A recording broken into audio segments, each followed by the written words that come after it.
In this video, I will be showing you how to use Bing Chat Copilot with GPT-4 Turbo. Let's get started. First, I open my web browser. In the address bar at the top, I type in copilot.microsoft.com and press Enter to load the page.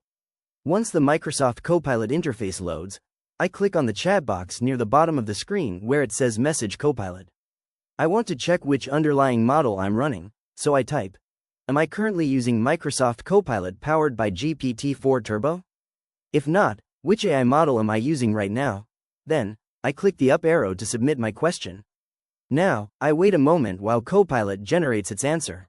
As it types out the response, I can see that it explains it is built on the latest cutting-edge large language models, though it doesn't always disclose the exact version number.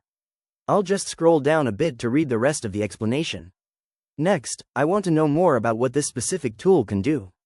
I click back into the chat box and start typing my second question.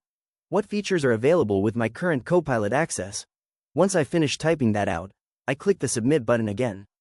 Copilot immediately starts listing out its capabilities. I'll slowly scroll down to review the different categories it provides. It shows me core features like web search and image generation, followed by sections for learning and productivity, creative and media, and organization and daily life. It's a very comprehensive list, so I'll just take my time scrolling through to see everything it can do, including its availability across different platforms and its integrations. Finally, I'm curious about how this experience compares directly to the base model. I click the chat box one more time and type, are there any limitations with my current version compared to GPT-4 Turbo? I click Submit to send this final prompt.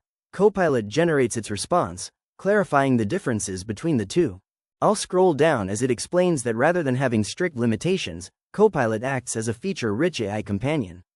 It highlights that it includes integrated tools, constant updates, and a layered experience rather than just raw model access. I will just finish reading through these key distinctions to better understand how the platform operates. If you found this walkthrough helpful, please consider liking the video and subscribing for more quick tips and tutorials.